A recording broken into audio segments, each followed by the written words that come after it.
My name is Victor Fuhrman. Some call me The Voice. I've always been fascinated with human nature, spirituality, science, and the crossroads at which they meet. Join me now and we will explore these topics and so much more with fascinating guests, authors, and experts who will guide us to Destination Unlimited. I've had the joy of taking several trips to Montana for business and pleasure over the years. I was taken by the magnificent natural beauty and the wonderful people I encountered there. But I've recently learned of some rather unusual, frightening, and unearthly encounters there. My guest this week on Destination Unlimited, independent filmmaker Patrick Cutler, says the western Montana town of Deer Lodge and the nearby Redgate community have been plagued with horrific murders, disappearances, paranormal activity, and sightings and films of UFOs and an alien. Patrick Cutler is the co-founder of Cutler Brothers Productions, a theater and film media production company that primarily focuses on comedy, major Broadway shows, and independent films. He's also co-creator of Das Fruit, an improv comedy group that tours the country doing live, completely improvised comedy. He spent 10 years in Alaska working on various multimedia projects and has recently returned to Montana to continue working on independent films. His website is cutlerbros.com, and he joins me this week to discuss his latest fact-based horror film, Redgate. Please join me in welcoming to Destination Unlimited Patrick Cutler. Welcome, Patrick. Hey, thank you. Great to be on the show today. Thank you so much for joining us. Please tell us about your background and how your career in filmmaking came to be. It all started when I was about 5 years old. My parents had an old VHS camera, and back at that time in the 80s, a lot of people had these VHS cameras, these big cameras, and they were recording video for the first time. They had one out there, having my older brother film them because they were always filming us as kids. So I asked him if I could try, and I picked up the camera right then. I was like, this is a lot of fun. And growing up in western Montana, we didn't have a whole lot to do, and your imagination, everything is your best friend. Me and my brother, when we were kids, just picked up that VHS camera, started filming our own little movies and plays and everything. And that's kind of how I really got into filmmaking. And then from there, it branched off to a film school and a couple of different avenues, and finally just making my own full-length feature films independently. You know, it's interesting because I've been out to Montana, as I shared with you offline, many, many times, and most of the folks, even if they're in a different profession, seem to have some type of a small ranch. Did you grow up in a ranch? I didn't grow up in a ranch, but there was a big rancher family that surrounds basically the entire town, and they have an entire road named after them in different areas of town. But yeah, there's a ton of ranches out here. Absolutely. Now, with your older brother, you co-founded Cutler Brothers. Prior to Redgate, what type of films has Cutler Brothers produced? So our main focus from our childhood on has been comedy. So we do theater too, and we focus on comedy films and plays and everything. So the films that we produced in the past, our first four full-length feature films were all comedies. One was about friends growing up in college that went on to get married, and all these different things happened. And another one was about a dad that was abusive to his kid. It was kind of like a dark comedy. And then we had one called the Cottwood City Project, which is about a bunch of filmmakers that come from California and go to Deer Lodge, Montana to make fun of people that live in Montana as being rednecks and stuff. Oh. So it was that one actually made the LA Comedy Festival, which is the biggest comedy festival in the country, which is really cool to go down there and have it screened in Hollywood and everything. And then we did The Adventures of Pete and Kit, which is a comic book, almost like series of 100 short skits within a film about relatives we made fun of that we had. And then Redgate is the first horror film we've done. I would say the reason we're doing Redgate, one of the reasons is one of the first full-length feature films we ever tried was a horror film that really went sideways and just failed completely. So I think we eventually, deep down inside, wanted to do a horror film eventually again, and Redgate kind of became it. Now, just where can our listeners find the existing films that you've done?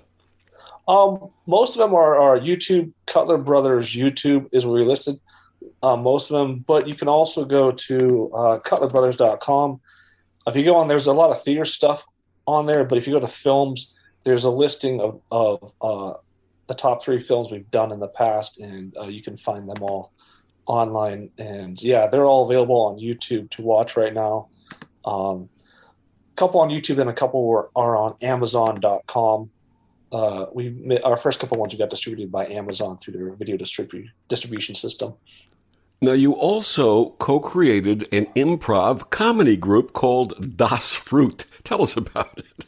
Yeah, so Das Fruit was a group we created a long time ago. So we used to watch that TV show Whose Line Is It Anyway, and we got into improv, and basically we'd stay up. We'd stay up to like 3 or 4 o'clock in the morning doing improv in my best friend's parents' basement when we were in college and stuff. And eventually that branched off to founding this comedy group called Das Fruit, and it's all about doing stand-up improv. It's like a 2-hour show, and you do improv games within the show. And we started out with Whose Line games. Now we've developed into we have over 100 improv games that we're capable of doing, and then we condense those into like 20 separate improv games into like one show, and it's really pretty hilarious to watch. And obviously with audience participation. Yeah, a ton of audience participation. We get all our suggestions from the audience. We have audience members come up and play different roles sometimes in different skits. It's a ton of fun. And is that mostly in Montana, or do you perform elsewhere? We started touring this past fall in Montana, but we're looking to kind of start touring across the Northwest and everything. And eventually go to Vegas and other places like that. So it's building as we speak. Wonderful. Now, prior to working on Redgate, what was your personal take on UFOs and the paranormal? I think I was one of many kids growing up that saw like one show on aliens or whatever, and then it couldn't sleep forever because it always thought the aliens were going to come abduct you or something in the middle of the night. They had some creepy ones growing up. So I've always believed in aliens. I mean, I think the odds, probabilities that we are the only intelligent, species or whatever in the entire universe is so incredibly low. The fact that we haven't encountered an intelligent species is really bizarre, to think about why there hasn't been contact. But I've always had a strong belief in the paranormal. There's been a lot of hauntings and things in the area I grew up in, and I've seen ghosts myself, so I've always been a big believer in the paranormal. Tell us about that. Tell us about the ghosts. So in our town, there is an old Montana State Prison Museum where the old prison used to exist, because where I'm from in Durlach, Montana, it is the home of the Montana State Prison. And the old prison, they kept up on the outside of town and turned it into a museum. So we used to go in there because there's this little small theater in there called the Gumport Theater. We used to do plays and theater in there a lot during the summers. So we get keys to the old prison. And at night, the place is haunted. So we would do our own personal ghost tours through the old cell blocks and stuff in this prison. And you would hear things rattling. You'd hear all kinds of bizarre noises and things of that nature. They've done ghost tours where there's different types of orbs of activity where they actually measure the activity. It's been on the show Ghost Hunters before, and you see all kinds of different. People have actually been pushed by a spirit or whatever physically. They've actually felt being pushed by inside that prison. And have you ever caught anything on film inside?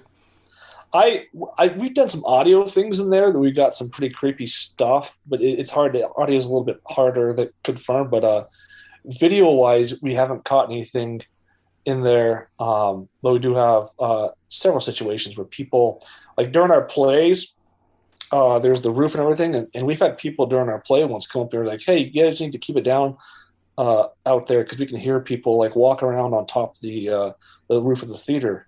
And we're like, well, nobody's out there. We're all backstage. There's nobody on top of the roof. So it's like stuff like that happens where it's like, okay, what's going on here? That's interesting. How long have you been doing that type of paranormal investigation? I was trying to think. Probably about 15 years off and on. I wouldn't say it's necessarily a continuous thing, but off and on. Wonderful. Now, in terms of UFOs, you had mentioned watching the movies and seeing television programs. Have you had any personal experiences?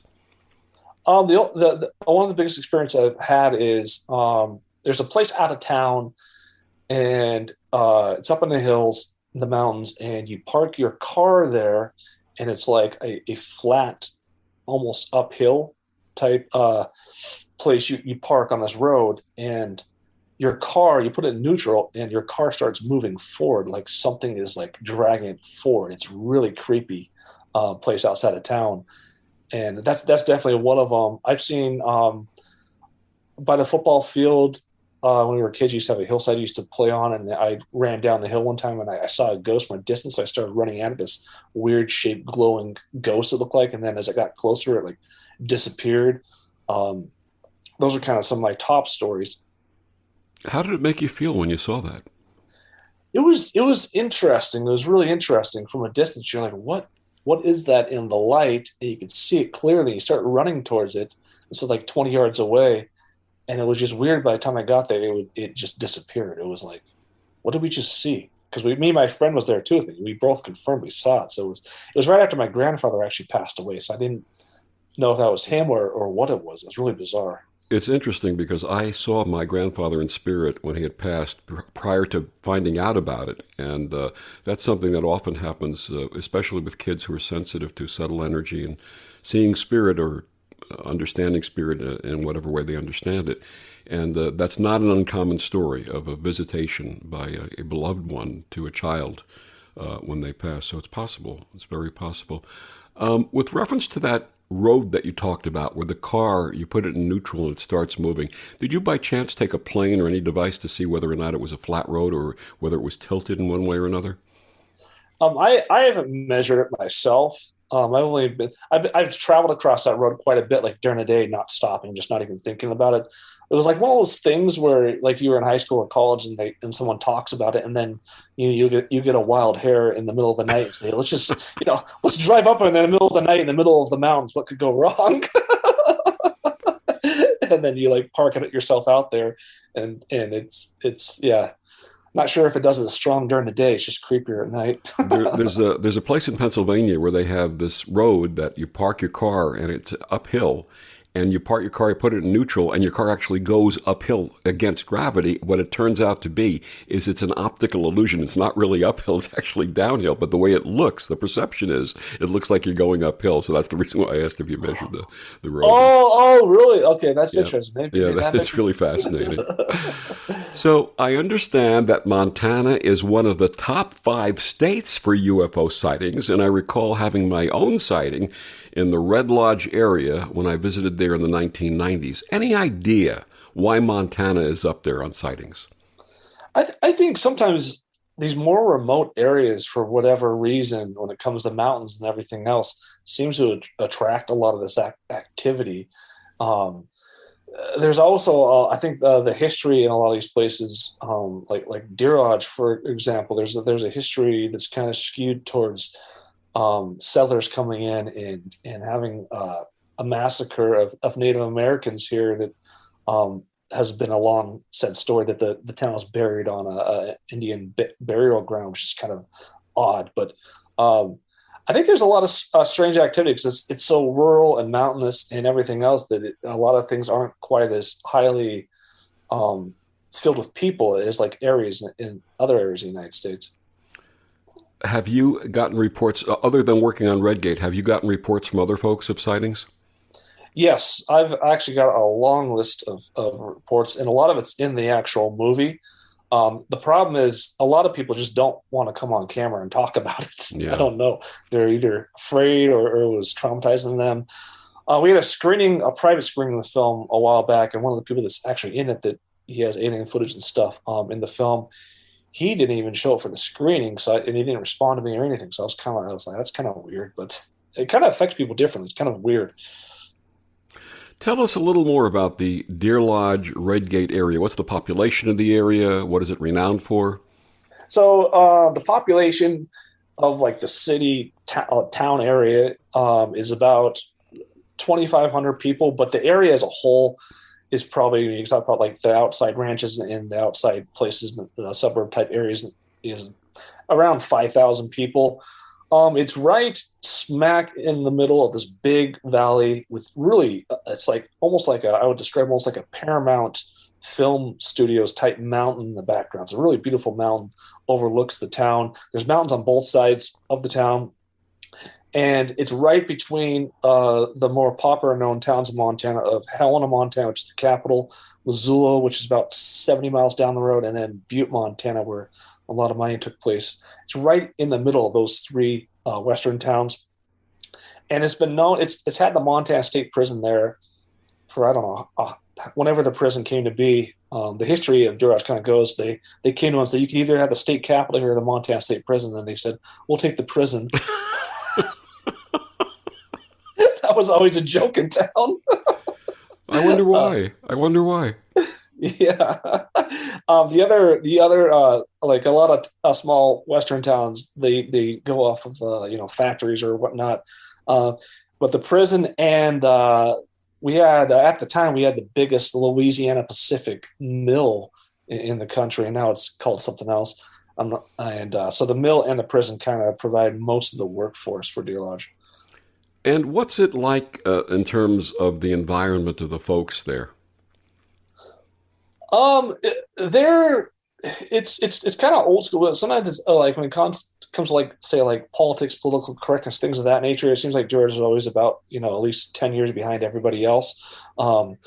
So I would say they're kind of old school a little bit. A lot of people frequent the bars because those are the main areas that people meet at most of the time. So there's a pretty strong bar presence in town.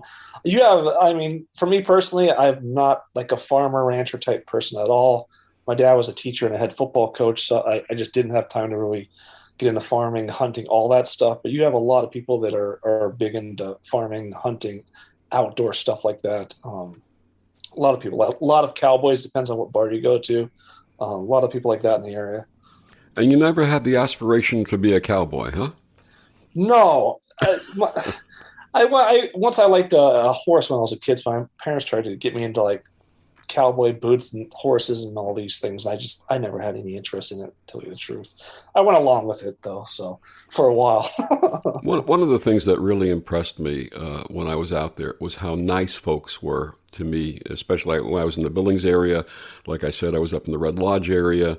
I went down to Custer Country, that whole area, and also a place called Beartooth Pass, which is absolutely breathtaking between Montana and Wyoming. If anyone ever gets a chance to get out there and take a vacation out there, drive the Beartooth Pass. That is an amazing thing to see. The landscape and the mountain and just the natural beauty that exists there. You folks are blessed to live in that state. Yeah, it's beautiful all over. It's crazy. You talk about like Billings, because Billings even is away from most of the mountains and everything, but it's not that far of a drive from Billings till you get to like some really beautiful areas and stuff. And Western Montana itself, like I'm gonna be honest with you, I spent most of my life there. I traveled to California as a kid, but I really thought as a kid growing up that everywhere was covered by like mountains and stuff. And then I moved to Pittsburgh, drove all the way out to Pittsburgh, and I was like, oh, I guess that's only Montana. Oh, yeah, it's a little bit different. But the landscape there and just the general beauty. And, of course, you have that famous trail running through Montana. Yeah, you got the Yellowstone Trail going through Montana and also the Lewis and Clark Trail. And, there's a lot of historical things you can look at in Montana. Absolutely. Now, the research you shared with me suggests that this area of Montana has a history of what we might call high strangeness. How far back does this go, and what are some of the unusual paranormal experiences that folks have had there? So this goes back decades. I mean, this goes back a long time. So with one of the original stories of the Redgate area and stuff in George is that they had a film several years, maybe about 20 years ago, something like that, where these people reported that they, as kids, grew up actually having visitations and relationships with aliens that were visiting them, and like they'd be playing out in their backyard or something. These aliens would appear. And these people have these long stories about how they kept these relationships with these aliens for their entire childhood and everything. And it goes on and on and on and on. And that's part of the Redgate story is these constant visitations from aliens We've had people, everything from there's people that live out towards the Redgate area today where they'll see strange things flying in the sky all the time, with no explanation of what it really is or whatnot. All kinds of things, just bizarre instances of murder and things of that nature, and seeing things. There's been a lot of strange things that go beyond paranormal that's happened in a small community that you wouldn't think would happen in a community that size. Getting back to those children who said that they had contact with aliens growing up, did they share that they were afraid of the aliens, or that they found that the aliens were friendly to them? They were quite friendly with the aliens, actually, to tell you the truth. Yeah, all their experiences, for the most part, were positive ones that they had reported on. It was a really interesting story. And did they share that the aliens gave them information or taught them? I think they might have gave some, but not a whole lot of information. There wasn't a whole lot of information exchanges. It was almost like, if you ever read about some of the old lost books of the Bible about how angels and demons and angels coming down from Earth wanting to be more human or understand human or have that human experience, it sounded like a lot of like that was happening with the aliens, wanted to understand human beings and what that experience is like. And that's what they were coming down to meet with these kids and everything. My guest this week is Patrick Cutler. We're talking about his new film, Redgate. Patrick, please tell our listeners where they can find out more about you and your films and Redgate. You can find out more about our films at Cutler Brothers, cutlerbros.com. Once again, that's cutlerbros.com. That's where all our films and theater projects are listed at. A lot of that's theater. If you want more on like the Redgate film, if you go on either Twitter or Instagram and just go to the hashtag Redgate Film, hashtag Redgate Film, search that hashtag, and I've been posting about it for a very long time now. You'll pull up all kinds of information about Redgate Film, or you can look me up on those social media sites, Patrick W. Cutler. I'm all over there. And we'll be back with more of Patrick after these words on the OMTimes Radio Network. The best of the holistic, spiritual, and conscious world. OMTimes Radio. IOM FM.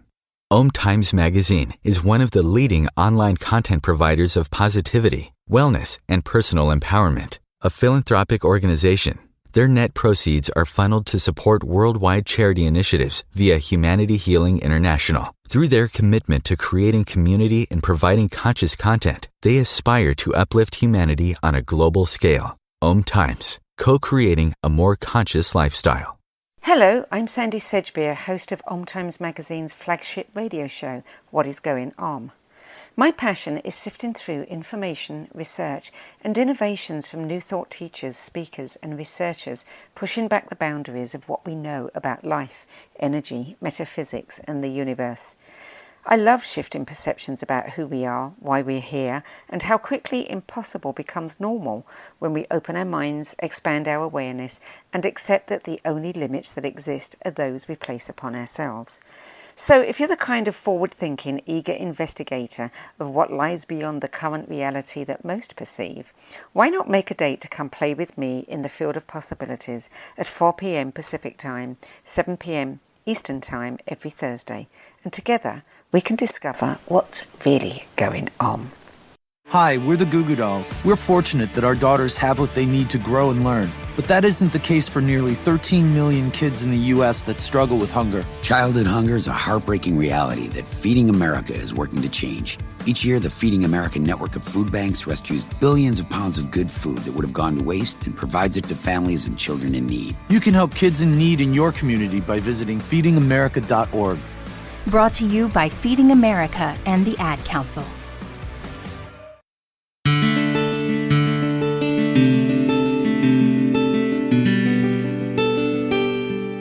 Back on Destination Unlimited, my guest this week is Patrick Cutler. We're talking about his new film, Redgate. Patrick, are there any stories of this nature, the strange nature, reported or shared by the indigenous Blackfeet peoples of the area? There's some stories that are shared by them, for sure.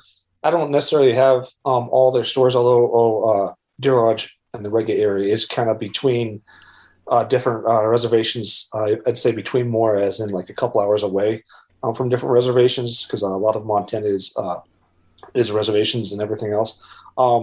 They do have a lot of stories, but I don't have a lot of information from them directly on those like specific stories. Are there any of the indigenous tribes that you do have some stories from, like the Crow?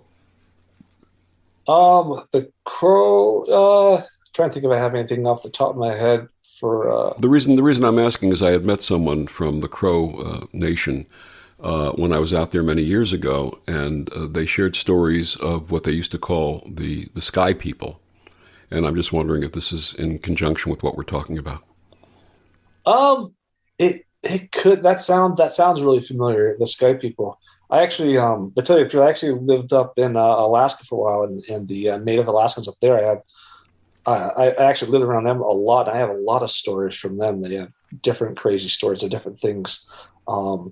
About this creature that it goes out. You know, in Alaska, they have the ice goes out in the ocean. They have this creature that goes way out there, and they say people will see it thinking it's a light or something. Someone's stranded on the ice, and they'll go out there, way out there. It's called the Ichiguk. Gosh, that's what it's called. And when they get out there, it'll be nothing, and they'll be stranded on the ice, and they'll be lost, and they'll just disappear. Wow. That's an interesting story. Has there been a history of cattle or wild animal killing and mutilation as it has been reported in other UFO hotspots out there? Yeah. So a lot of it, there's always cattle mutilation to some extent. A lot of it is, unfortunately, wolves. Wolves. I always hear a story about wolves that attacked someone's cattle and tore it up randomly out of nowhere, and that's pretty typical. But occasionally you'll have, cattle that's kind of destroyed out of nowhere, and there's not necessarily like really any rational reason to explain it sometimes. And specifically cattle mutilation in the sense that has been reported elsewhere where UFO activity has been of a nature where there's no blood present, that it looks like it's been precision cut with a laser, that type of thing? Sometimes there's things that I haven't seen. I don't have a specific account to tell or something like that. But there has been mutilation instances that I've heard of that do not look like it was an animal at all. It's just kind of really random, like I said, cut with a laser or something that was more human or non-animal in that sense.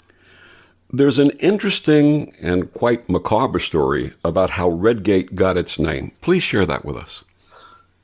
So Redgate originally got its name from this old, it's kind of folklore, or some people, it depends who you ask. It was told around the campfires, your kids, and basically the story goes like this: is Durage in West Montana, there was always these little camps all over, and before this town actually formed. And one of the camps was outside of town. It's called this place called Emory, and they had cabins. There was a mine there. It was a whole community out in the mountains. And it's now today it's just torn down cabins, but at the time it was several people lived there, and they'd mine everything else. And there was a homestead that this guy owned out there, and he's a farmer and everything. And one day he comes home from farming and everything, and he goes home one day and kills his wife and his two kids. And then a couple of days later, people see him outside his farm and everything, painting his gate red with their blood. Oh. And that is like the original story of Redgate. And it's just, we always grew up with that. I was like, that is such a weird story. Now, is that a myth, or have you done any research? Have you found any evidence that it actually happened? I think it's more. I've never found any evidence, growing up in today that actually did occur. But it's interesting though, because they have that story. That story goes back a long time, and that story takes place before aliens or anything happens that I've heard of. So it's kind of interesting that story takes place, and then after that, not long after that, you start to see these UFO and alien sightings in that same area. So it's like, I kind of wonder where the origin of that story actually came, who created it, and what was it based on or anything. Have other unusual murders taken place? Yes. So there was a brutal one several years back. So we do theater inside the town of Deer Lodge, which Redgate's about, I don't know, 5-10 miles outside of town in the mountains. And basically there was this lady and this guy, they were from out of town, and they moved to Deer Lodge area, and they had this house and everything that was kind of in the Redgate area. And she would come into town, and she was doing one of our theater productions on stage inside town at our new theater, which is like downtown Deer Lodge. And she was super happy. Her and her husband, they had a couple kids and everything was going great. And then one day, and this is really, really creepy because this almost sounds like very similar to the actual Redgate story. So he comes home and was mad about something, and he shoots the two kids. He murders her, and he lays them down on their bed, and he lights the entire house on fire. And he sits down and kills himself. And the house burns down.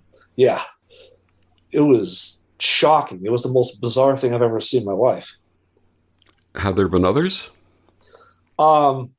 There's a very nice lady. Used to be a gas station in the middle of downtown Deer Lodge, and it's no longer in operation because she was murdered. What happened was she worked this gas station. Very nice lady. She went home one day, and her husband was kind of like a drunk, alcoholic kind of type of guy, which I never knew about her husband at all. But so I was kind of surprised to find out that she was so nice that married to someone like that. But he just had a fit of rage one night and took out a knife and just stabbed her to death, like 100 different times, just stabbed her to death. And then he gets up the next morning casually, just covered in blood, and goes right into the police station and says, "Hey, I murdered my wife last night." Unbelievable. Yeah, it's really shocking. You're like, how does that happen? Like, what has to go through that person's mind? Or some people say in a high strange area, it's almost like they're possessed by some kind of spirit or something that takes over, and it's just crazy. Unbelievable. You had mentioned that there were some theories that the area or the town was built over an indigenous grave area. Has anybody tried to confirm that? So here's the story, and this is kind of covered within the film itself. Is basically when I did research for the film, what happened was I tried to confirm whether this story was true or not, and I went back, and there was a group of people called Métis people, and what they are is they're a mix of European settlers and Native Americans. So it's like a 50-50 mix, and they would come to a place called Spanish Fork, which is basically where Deer Lodge is, kind of where the river comes into town and everything. And they would hunt and gather, and they were the first people to really be in the Deer Lodge area, and they'd stay there quite often, sometimes seasonally, and they were the main people that were there at the very start before Deer Lodge was founded. We have, another story. Some other settlers come into town, and they actually originally settled a place outside of town called Garrison, and the Métis people were Deer Lodges at Spanish Fork. And basically, the settlers that found Garrison were all, white European settlers, and they left. And then they came back and they founded Deer Lodge, and basically the Métis people that were there just suddenly disappeared. Like there's no historical record of where they went. They just disappeared. Like they just are gone all of a sudden, written out of the history books. So it kind of gives credence to like, okay, well, what actually happened to them? Like, how did they just disappear all of a sudden? Have there been any sightings of any type of cryptozoological beings like Bigfoot in that area? I had a friend tell a story that he was camping once up in the hills and saw something like a huge, like 8-foot type animal, look very similar to like a Bigfoot type sighting. He was just sitting there watching, and then it suddenly just disappeared as soon as it did appear. Him and his friends were camping once and saw it.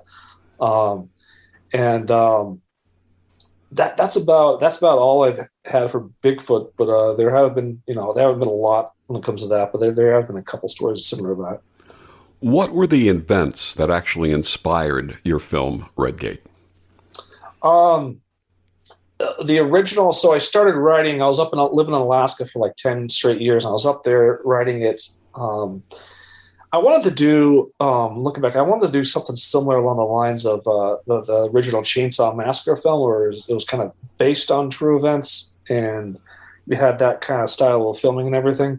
So I was going to do it originally based on the original folklore story of Redgate and the guy and his thing and everything. But then the more research I did, and the more things I kind of uncovered and discovered, was I wanted to do it more based on true events that happen. And those events, when it comes to like the murders and everything, and then the alien sightings, and then the story of the guy painting his gate red. Those are kind of the events mixed all in together to make the Redgate film. On top of, there's been a huge meth drug addiction problem in town also. Oh. And there was a story. This is part of the Redgate story within the film. Is there's a story where these people are up at this really the most popular campground site out of town in the mountains, and it's a family hanging out, and they have their dog and everything hanging out. And all of a sudden, their little family dog disappears. And all of a sudden, these meth heads show up in this truck, and they go, "Hey, what's going on?" And they're like, "Hey, how's it going?" And they pull out this thing, and they just chuck at the family, and it's the frickin' dog's head. They had sawed it off with like a pocket knife. Oh. Yeah, it was like the creepiest story. I was like, "Oh my gosh, that's terrible!" It's like terrible. So it's kind of based on, a little bit on that too. There's just a backtrack for a second, and for listeners who are not familiar with Montana, I've been out there. It's beautiful out there. It is just, I would call it idyllic. And if I could ever get my wife to leave New York, which is like the old Green Acres story, she doesn't want to leave New York. But if I could ever get my wife to move out of New York, we'd move to Montana. I'd want to move to Montana anyway, because it's just so beautiful, so idyllic, natural. And to hear these horrible stories, one would think that there's something else going on here. Yeah. It's really creepy. I mean, it's bizarre, but you get in these isolated areas, and it's kind of similar to Alaska too. When it gets dark and it's kind of dreary during these long periods of time, and people out there, sometimes they just get bored. There's not a whole lot to do, say like in a place like in New York or whatever. So it's almost like they get captivated into these darker versions of themselves and all these things going on, and this weird energy. There's certain places you can go and you can almost feel this weird, like you ever seen the Stephen King movie It, Derry, Maine, where it's like that weird energy in that small town. Deer Lodge kind of has that feel to it if you ever go to it. It's just kind of weird. Just out of curiosity, was there any mining that took place there or near there? So there was the Emery mine out of town, and you could go up there today and you could see it. It's not an operation or anything, but you can drive up there today and kind of check out where the old cabins were and stuff. And it wasn't like a gigantic mine or anything. It was just one of the smaller mines. And you can actually walk down into the mine if you want to on these little tracks where you can check it out. It's kind of cool. It's just kind of sitting there wide open. And what were those mines for? I want to say they were for copper, to tell you the truth. I want to say they were copper mines. I wouldn't fully confirm that, but I believe that's what they were mining. So there's no chance that anything of a radioactive nature was being mined there? I don't think so. There was anything radioactive. They weren't. I mean, they closed quite a while ago, so I don't think there was much radioactive stuff going on at the time. Yeah, because when you say people feel things in the area, sometimes there are natural things in the ground, elements and so on and so forth that contribute to that sense, that feeling of something bizarre or strange happening there. And I'm just curious as to if anyone ever did geological survey. Yeah, totally. That's honestly a really good idea, actually. Like my buddy, so it's kind of weird. The Redgate area, so this billionaire from Seattle, or maybe he's not quite a billion, but he owns tons of this massive amounts of land that surround this Redgate area. So my buddy up there kind of has access to all that land. So he kind of takes me through it every once in a while. But every time I say, "Hey, can we do some more investigations for Redgate?" He's kind of like, I don't like it up there, man. It's weird and creepy. The area just doesn't feel right. It would be interesting if you have the opportunity to ever go and visit that area and just sort of travel through the areas we're talking about. If you could bring something like an EMF meter with you to see if there's any type of strange magnetic anomalies, and or a Geiger counter to see if there's any radioactivity. Yeah, that's a really good idea. And a lot of the areas, they're not very hard to get to. But that would be a really good idea, because I'd be curious to know myself. Yeah, I never thought about that. My guest is Patrick Cutler. We're talking about his film Redgate. We'll be back with more after these words on the OMTimes Radio Network.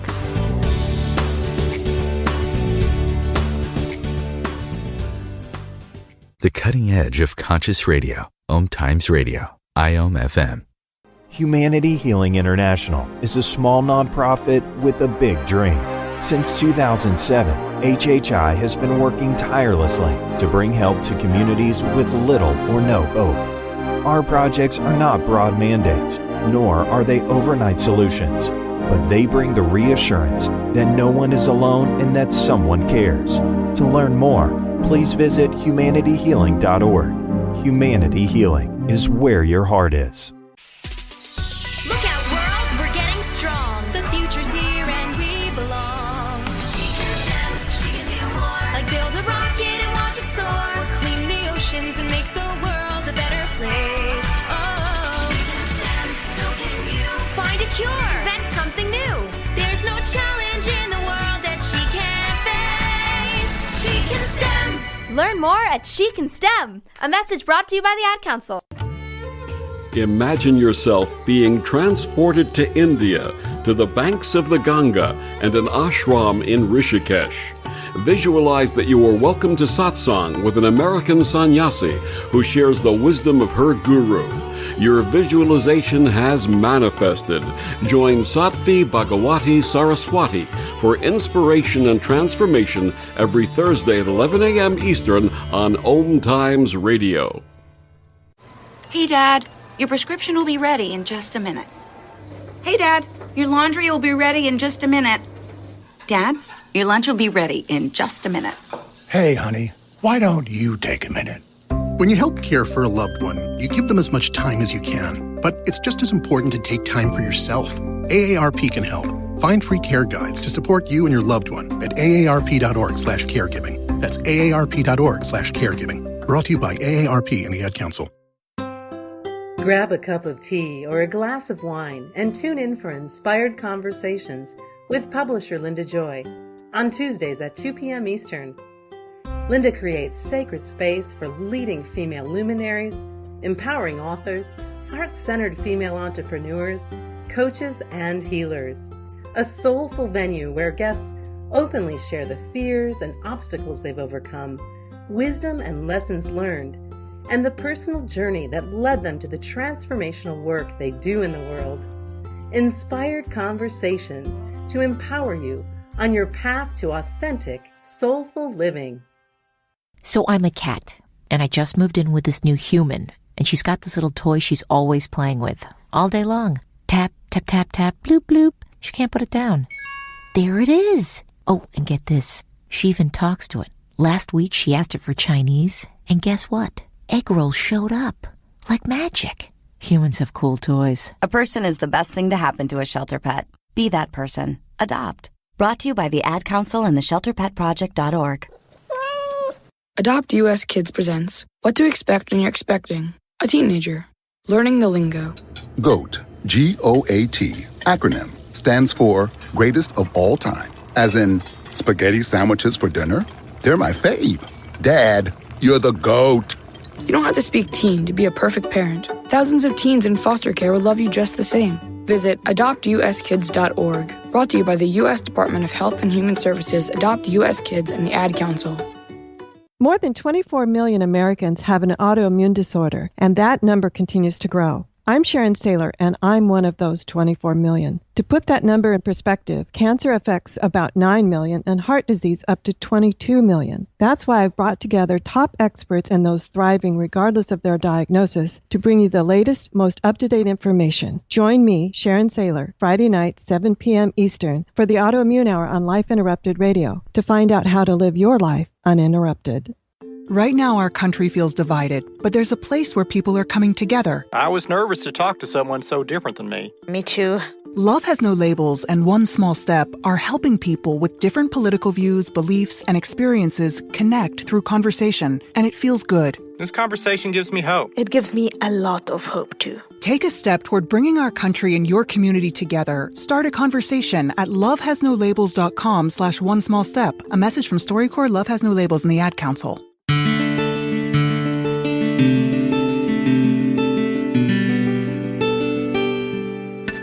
Back on Destination Unlimited, my guest this week, Patrick Cutler. We're talking about his film, Redgate.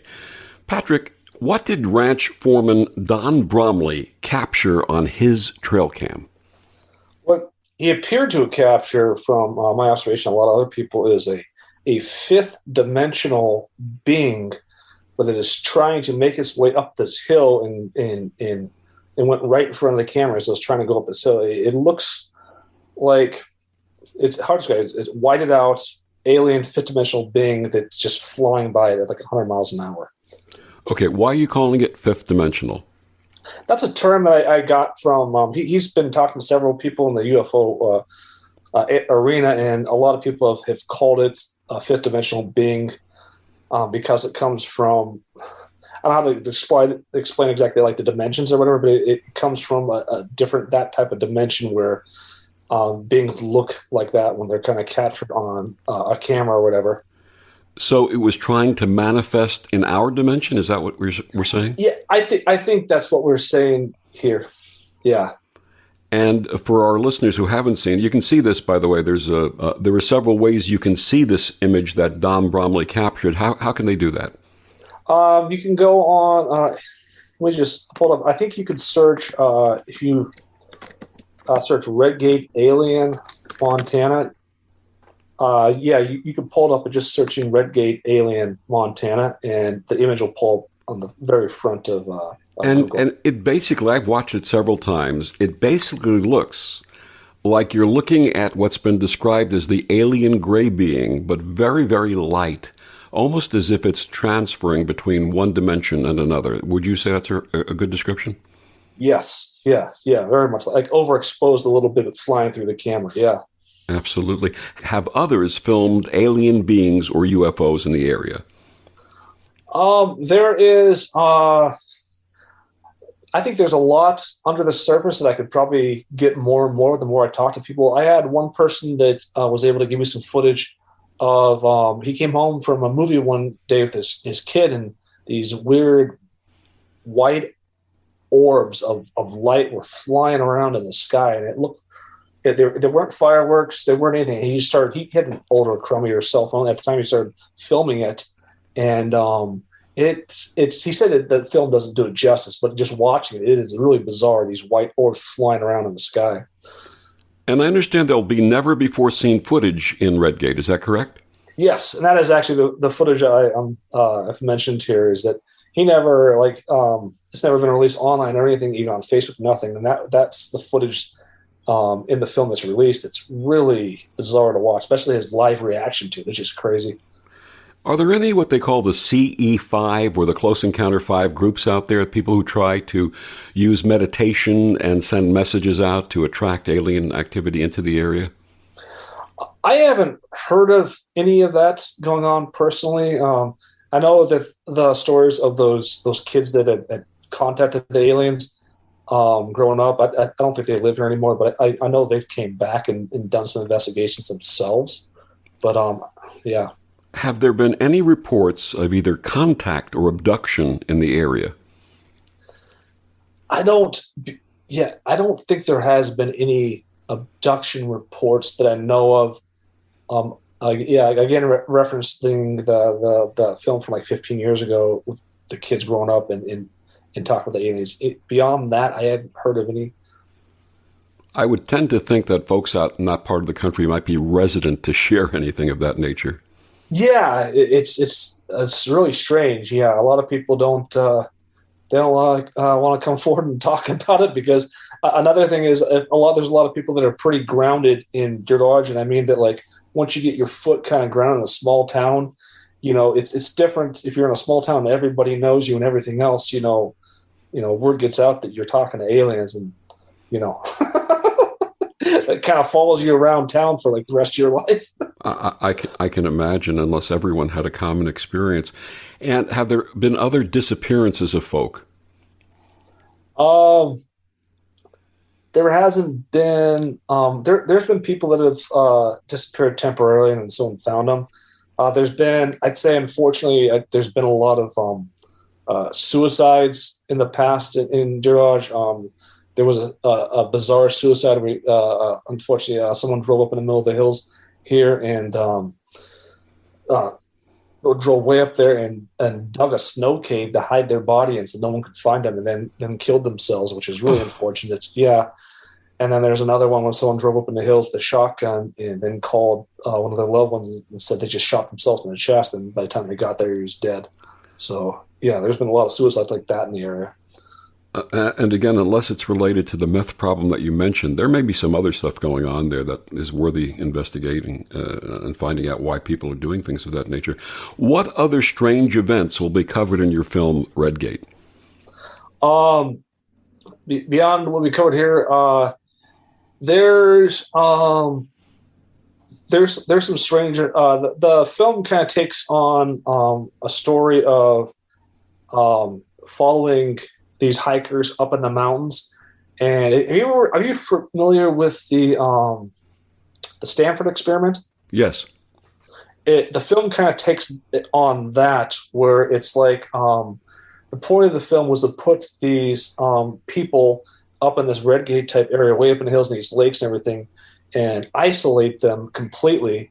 And the crew and the cast are completely separate. So the hikers and the crew actually filming are completely separate, and just seeing how they react to different things happening throughout the film. So that was kind of one of the objects of the initial film, was to have that kind of atmosphere, almost like a Blair Witch type atmosphere, as they're in these really creepy areas and everything. And, who knows what might happen. In essence, what you're going to be doing is sharing factual events that actually took place, and you're going to into like a docudrama. Is that what this is going to be? Yes, somewhat like that, except it's not quite. It's kind of like a mix. It's not quite like a Blair Witch type thing. It's more like a camera setup and some really good. It kind of turns a little bit. Not the giving spoilers, where it turns into kind of something else partway through it. It's really pretty interesting. Montana Tech professor Michael Masters, who authored a book called Identified Flying Objects, says that UFOs might be future humans traveling back in time. What do you think of his ideas? I think that's really interesting to say, because you think about time travel, and a lot of people think that we're going to eventually create a time machine. And you think, well, if we eventually created a time machine, wouldn't people already be traveling back in time and checking things out or whatever? And wouldn't, so that's kind of a really interesting thing, especially thinking about how we might evolve as human beings. Maybe we look like a fifth dimensional being by the time we, start traveling back in time. When will the film be released, and how may our listeners view the film? So, I get that question a lot, and with independent filmmaking, it's really pretty tricky.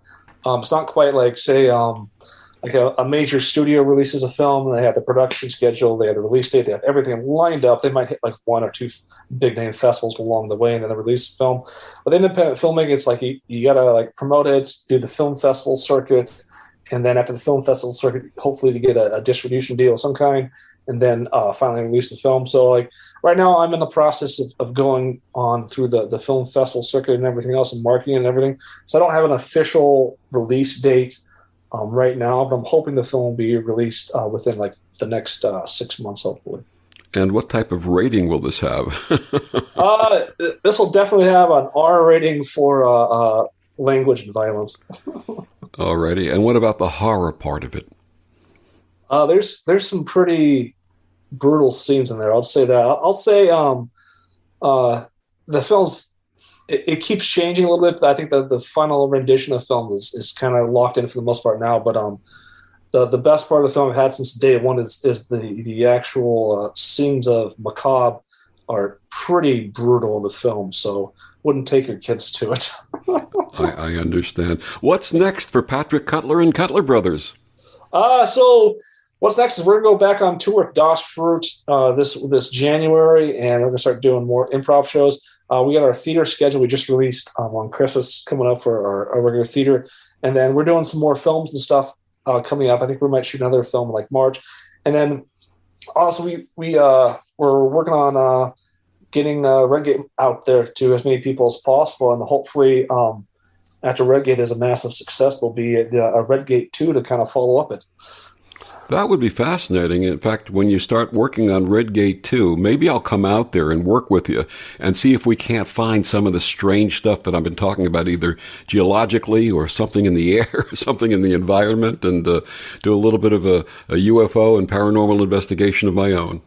Yeah, absolutely. It'd be awesome to have you out. It's a beautiful area. Absolutely. My guest, Patrick Cutler, his new film is going to be called Redgate. Patrick, one more time, please tell our listeners where they can find out more about Cutler Brothers and all the great stuff you do. So you can go to cutlerbros.com. Again, that's cutlerbros.com for most of our theater and everything else. And then if you want to know mostly about Redgate Film, just go on Instagram and hashtag Redgate Film, or on Facebook, but mainly Instagram. I have most of the stuff on there. Hashtag Redgate Film. Or just search on YouTube and you'll pull up a lot of stuff on there. And you have a Facebook page too, right? Yes, Facebook page, Patrick W. Cutler is my Facebook page, and I post all the stuff on Redgate there too. Patrick, thank you for joining us and starting this new year with a bit of the creeps for us. Yes, this can be pretty creepy, hopefully.